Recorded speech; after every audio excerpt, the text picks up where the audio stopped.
पढ़ाई अगर बर्बाद की जाए तो मूर्ख बनाना आसान हो जाएगा। ग्लोबली अमेरिका में यहां वाले का एक दोस्त वहां पर राष्ट्रपति बना हुआ है, गए थे पिछली बार यहां वाले प्रचार करने। अब की बार ट्रंप सरकार, याद आ रहा है? ये वाला नारा यहां भी लगा था ना, कोई आदमी आया था ना, वो बेच रहे हैं भारत को, मैं चैन से कैसे सो जाऊं, वो लूट रहे हैं भारत को, खामोश मैं कैसे हो जाऊं, हां मैंने कसम उठाई है मैं देश नहीं बिकने दूंगा, सौगंध मुझे इस मिट्टी की मैं देश नहीं झुकने दूंगा। अब यहां के जितने लोग थे, अरे भाई 56 इंच वाला पहली बार आया है, और सब धक्का-धक वोट दे गए। उसके बाद पहले बैंक बेच दिया, रेल बेच दिया, एरोप्लेन बेच दिया, कहा था हवाई चप्पल वाले को हवाई जहाज मुड़ाएंगे, हवाई जहाज भी बेच दिया, और नीचे देखा तो हवाई चप्पल भी गायब। अनपढ़ आदमी हो, अगर राजा पढ़ा लिखा होता है तो शिक्षा मुफ्त करता है, और राजा अगर पढ़ा लिखा न हो फिर भी शिक्षा की अहमियत को जानता हो तो कलम और किताब पर 18% जीएसटी टैक्स लगा देता है। नई शिक्षा नीति दिला करके पूरी शिक्षा को बेच देता है। क्लोजर मर्जर की पॉलिसी के तहत स्कूल कॉलेज बंद करवा देता है, और अगर जेब में पैसा है तो प्राइवेट स्कूल में पढ़ने जाओ। अब अनपढ़ों की एक भीड़ तैयार हो गई, अनपढ़ लोग भरे पड़े हैं पूरे देश में। चौराहे पर जाइए, अनपढ़ आदमी घुमा रहा है। क्या हुआ भाई, चीन के बारे में कुछ जानते हो? कहा कि नहीं, पाकिस्तान में तो हाहाकार मच गया है। उसको जो फेक न्यूज आ रही है, उसके बाद उसको सच्चा हक नहीं पता कि उसके गांव में भी हाहाकार मच गया, उसके घर में किसी को रोजगार नहीं मिल रहा, उसके भाई बहन को और शिक्षा नहीं मिल रही। पॉकेट मार जब आता है तो पहले उधर दिखाता है, हो देखा कौवा उड़ जाता है, अब पीछे से पॉकेट मार लेता है। आपको दिखाया जा रहा है कि देखो दुनिया में डंका बज रहा है। और उसने भी, अमेरिका वाले ने हार्वर्ड यूनिवर्सिटी का पैसा काट दिया कि यूनिवर्सिटी में पढ़े लिखे लोग तो बहुत ज्यादा कोई फायदा नहीं होता देश को, इसलिए पूरे देश को मूर्ख बनाओ। अब आइए, ये समस्या हो गई। बिहार को मूर्ख बनाने का काम हो रहा है कि नहीं हो रहा है? आप बिहार के लोगों जोर से बोलो। आप सोचते हो कि सारा खराब खराब बात हम ही बोल दें ताकि कुछ नुकसान हो तो हमारा हो, वीडियो इन्हीं का वायरल होगा। आप बताइए बिहार में शिक्षा की स्थिति क्या है? बहुत अच्छी है क्या?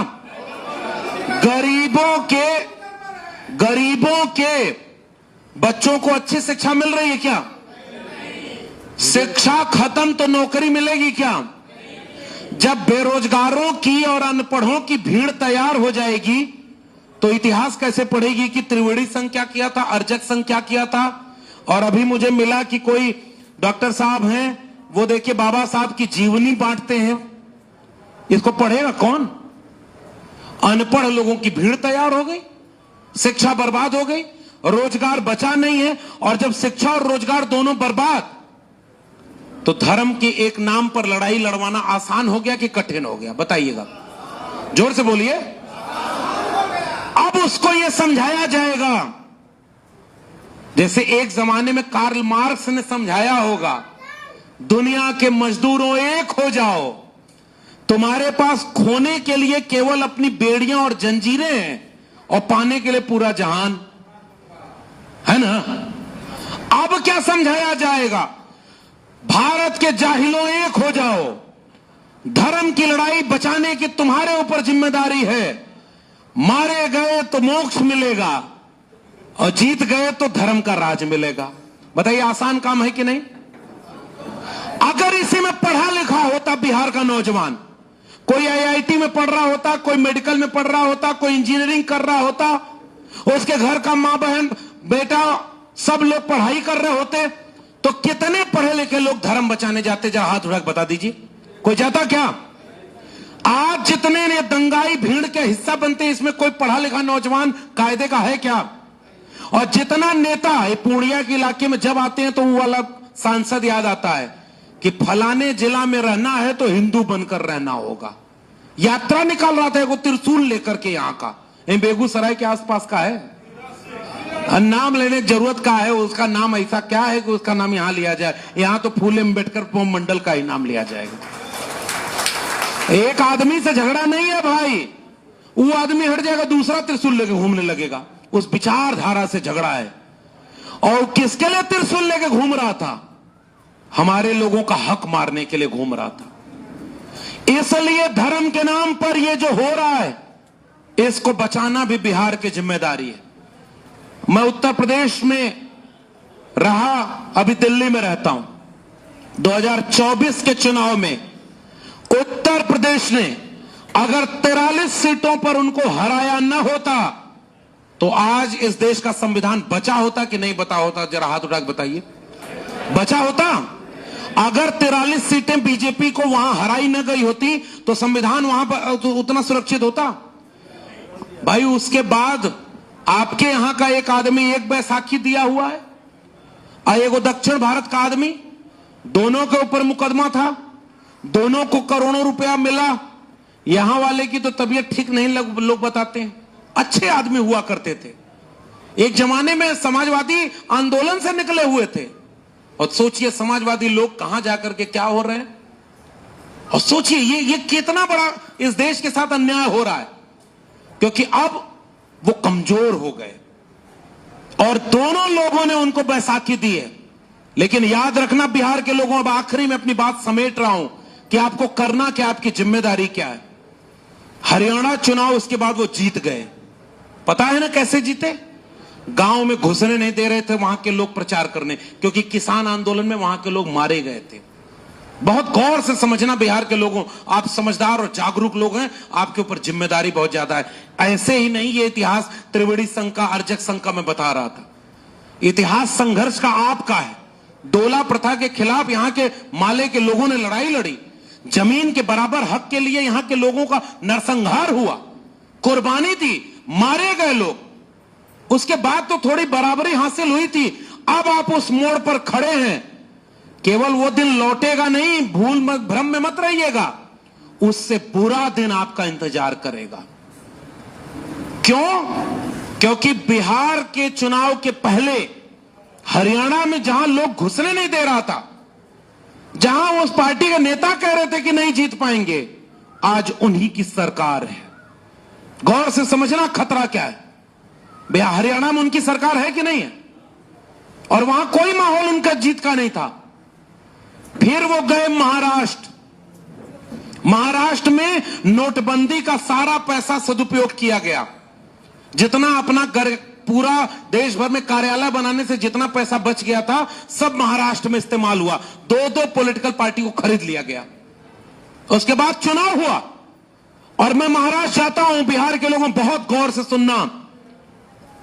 वहां के आदमियों ने बताया 6 महीने पहले से गांव गांव में मुफ्त में वो चीजें बांटी जा रही थी और लोगों से पूछा जा रहा था तुमको क्या चाहिए, लो हम ट्रक भर के ले आए, तुमको दे रहे हैं।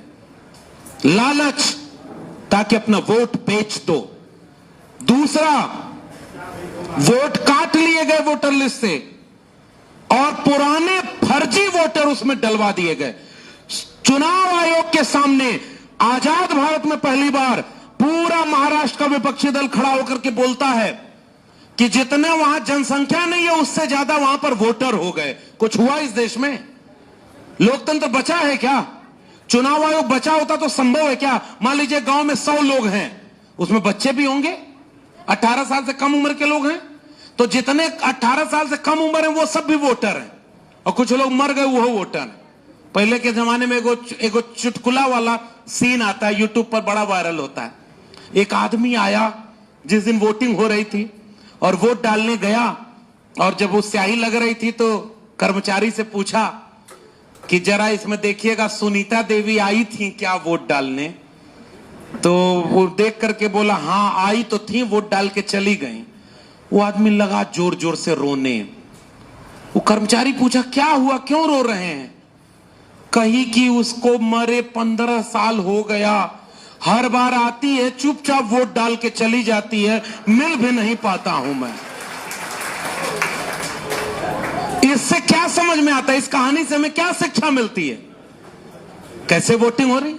अरे ये बिहार के लोग हैं, ये तो वो सामंती जगह देखे हुए हैं कि गांव की सड़क पर 2 आदमी लाठी लेकर बैठ जाता था और कोई गरीब कमजोर दलित पिछड़ा वोट नहीं डालने पाता था। सत्यदेव जी बैठे हुए हैं और ये संघर्ष करने वाले नेता हैं। पूछिएगा जरा अपने पुराने गांव में, और हमारे यूपी में भी ये होता था। ये लोकतंत्र तो यहां के समाजवादी अंबेडकरवादी लोगों ने लड़ करके लिया, तब जाके आपको वोट का बराबर का अधिकार वो मिला जो बाबा साहब दे करके गए थे। 1990 के पहले सब लोग बराबरी से वोट नहीं डाल पाते थे। इस किताब में एक चैप्टर पढ़ूंगा मैं, इतनी दूर से इतनी मेहनत से आप आए हैं तो कुछ चीजें तो सुन करके जाइए और जरा इस चैप्टर को सुनिएगा। कर्पूरी ठाकुर को याद कर रहा हूं। कर्पूरी ठाकुर को याद करना क्यों जरूरी है इसको समझिएगा। एक छोटा सा काम कर्पूरी ठाकुर ने आरक्षण लागू किया था। एक नाई का बेटा, पिछड़ी जाति का बेटा, बर्दाश्त तो नहीं हुआ और गाली दी गई। आरक्षण कहां से आई? कर्पूरिया की मां, और उसके आगे मैं बोल भी नहीं सकता। एमए बीए पास करेंगे, कर्पूरिया को बांस करेंगे। यह अच्छा नहीं लगता कि अपने पुरखे को जो गाली दी गई उसको मैं दोहराऊं, लेकिन इसलिए कहना चाहता हूं कि नई पीढ़ी को पता ही नहीं, गाली खा के भी जो आपके लिए हक और अधिकार दे गया, उसके सपनों का भारत बनाने की बजाय आप हिंदू राष्ट्र बनाने के लिए उनका साथ दे रहे हो। कर्पूरी ठाकुर ने आरक्षण लागू किया और उसके बाद क्या लिखा है इस किताब में? कर्पूरी मंत्रिमंडल का दूसरा महत्वपूर्ण कदम था प्रदेश में पंचायत चुनाव संपन्न कराना।